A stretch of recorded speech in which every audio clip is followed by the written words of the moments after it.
whatever we do over here is the elementary basic stuff which leads to the outstanding, extraordinary discoveries in chemistry.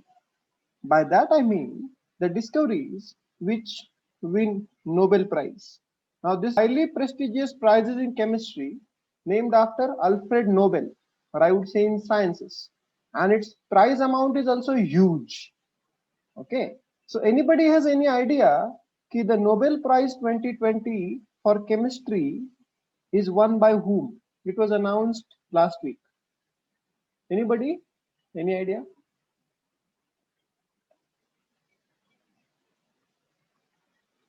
Okay, so let me tell you a little about this. Now, chemistry and biology actually go hand in hand. They are not separate from each other. This year's Nobel Prize in 2020 or chemistry has been awarded to a discovery of CRISPR-Cas9. Now, what is this? This is a molecular scissor which is capable of breaking DNA where we want to. Now, being able to break DNA where we want to has huge significance, because now we can alter genetic makeup of an individual very easily. This technology was discovered and reported around 2012, and since then there have been more than 1,000 experiments demonstrating its use, and it's very useful to treat genetic diseases.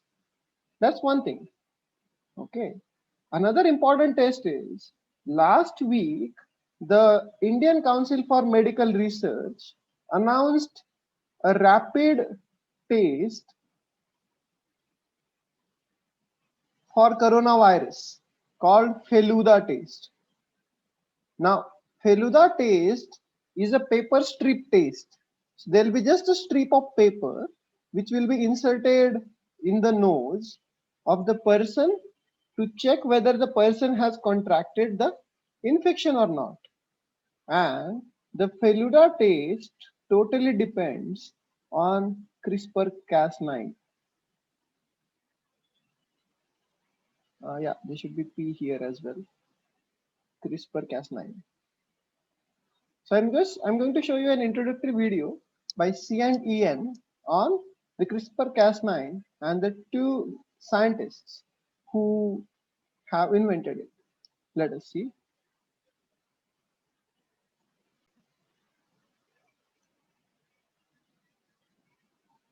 Known as CRISPR-Cas9. The gene editing method known as CRISPR-Cas9 has transformed the molecular life sciences.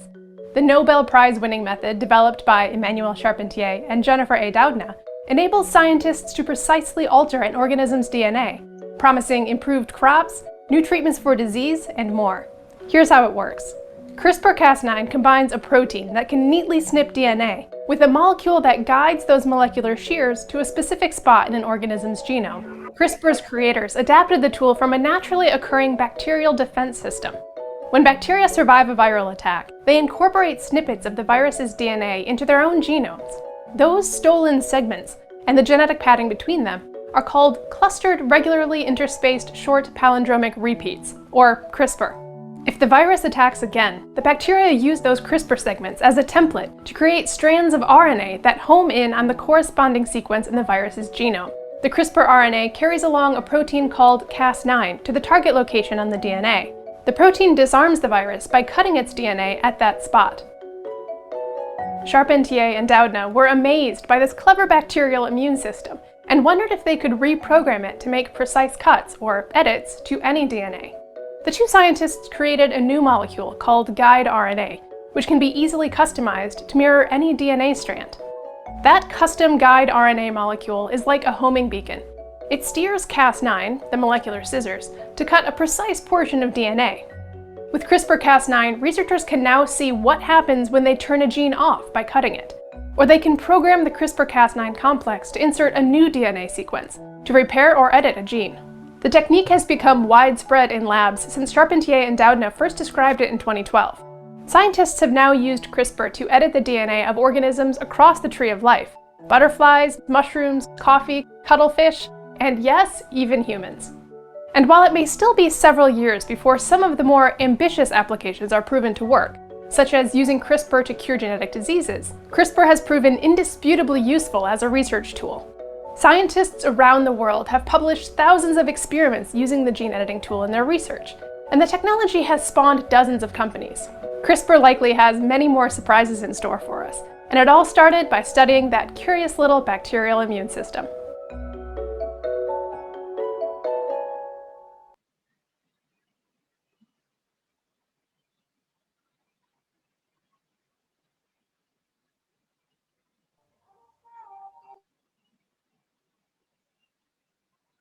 Okay, so I hope you have understood at least some part of it, or you must have got some idea that how this is important. And in coming years, we'll see huge amount of research happening in India and abroad on this.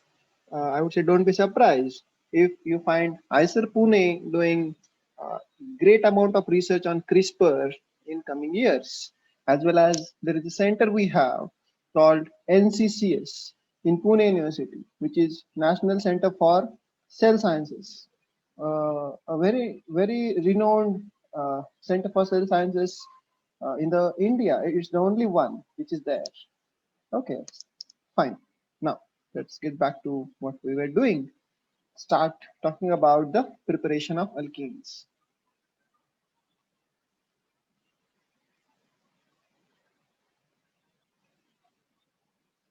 We have been preparing alkenes for quite some time now, and one of the primitive ways of making alkenes is by pyrolysis or cracking of alkenes, and that produces alkenes. For example, if you take alkanes and alkanes are heated at very high temperatures, one of the product produces ethene always. Now, where am I going to get these alkanes? They are mainly obtained in crude oil. So the crude oil higher alkanes are heated, and one of the product we get is ethene. Now, this ethene is obtained very cheaply, बहुत कम price में मिलता है क्योंकि it's anyway one of the byproducts of the whole process. Then if you polymerize that ethene, what do we get? We get polyethylene, and that's the reason why polyethylene is so cheap and easily available in large amounts, क्योंकि वो वैसे ही by product बन रहा है जब हम petrol बनाते हैं, डीजल बनाते हैं. तो that's how we get alkenes by cracking of alkenes. Then let's look at the important method B, that how we get it from alkynes. Now this is very important method because it gives us two separate alkenes.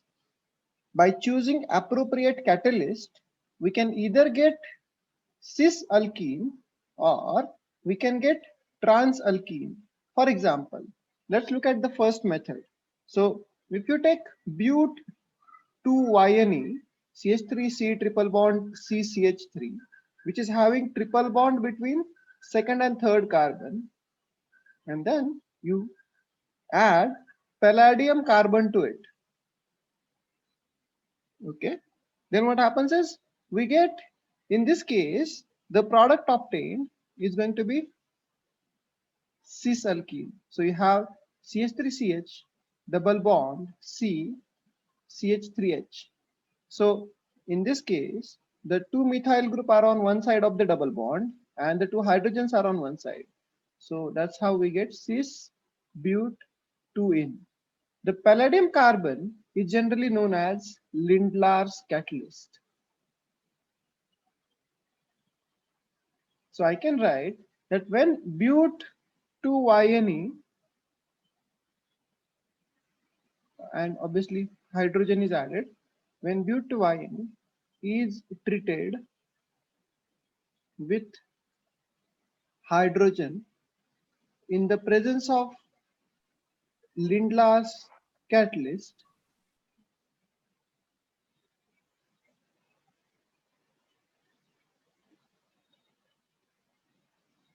cis but 2-ene is obtained.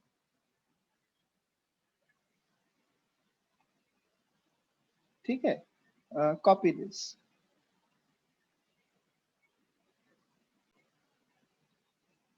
Okay, now when we take the same alkene but 2-ene,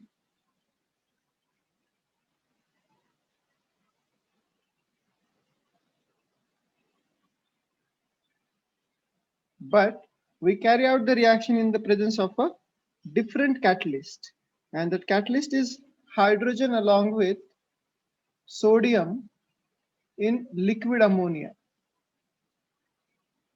In this case, the product obtained is trans but 2-ene. So the CH3 groups are opposite to each other and the hydrogens are opposite to each other.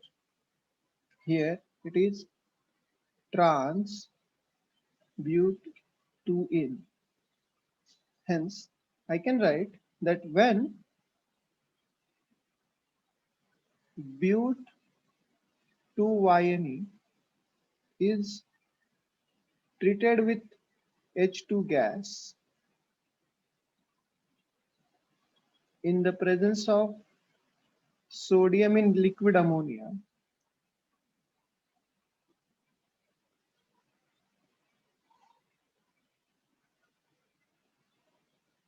the product obtained is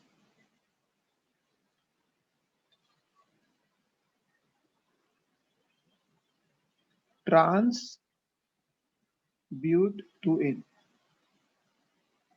And the cis and trans to butane have completely different physical properties.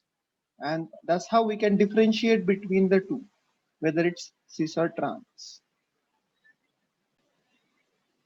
Second method of preparation of alkenes is called dehydrohalogenation of alkyl halides.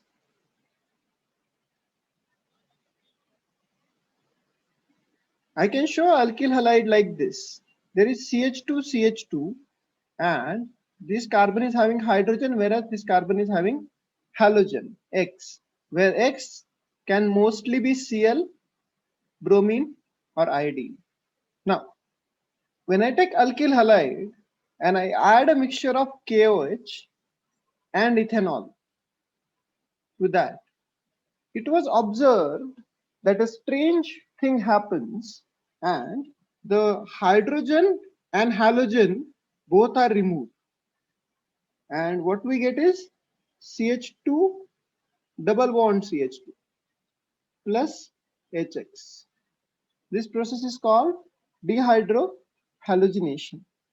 ठीक है, इसको beta elimination भी बोला जाता है, because the hydrogen that is removed is from beta carbon. Now remember that the number of carbons in the alkyl halide over here and the number of carbons in the alkene remain the same. Second important thing is, always the hydrogen is only removed from the carbon which is present next to the carbon bearing the halogen. Okay, so let us show a reaction over here. For example, if we take CH3, CHCl, CH2H. Now this is 2-chloropropane, and if you make this one react with KOH in ethanol,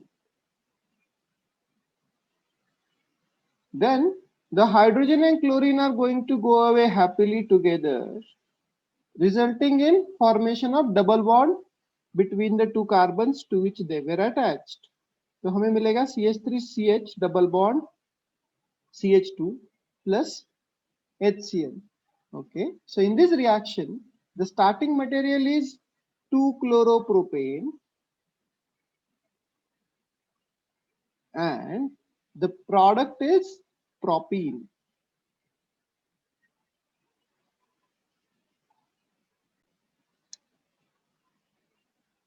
third method of preparing alkenes is from vicinal dihalides.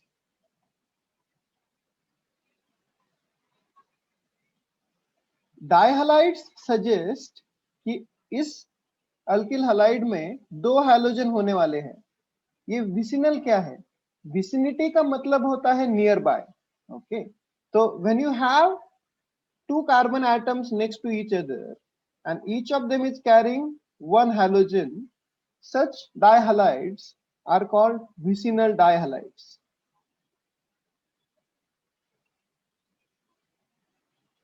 So let us take a vicinal dihalide, which is CH2, CH2, ClCl, and we mix it with zinc, which is a metal, and you heat them together. Now zinc has very high affinity for chlorine. तो जब आप ये दोनों को एक दूसरे के साथ मिक्स करते हो, the two chlorines and zinc go together. What is left behind is CH2 double bond CH2 plus ZnCl2. क्योंकि जिंक का वैलेंसी 2 है, it ends up accepting both the chlorines. So I can say that when 1,2 dichloroethane reacts with zinc, it produces ethene as the main product and zinc chloride as the byproduct of the reaction.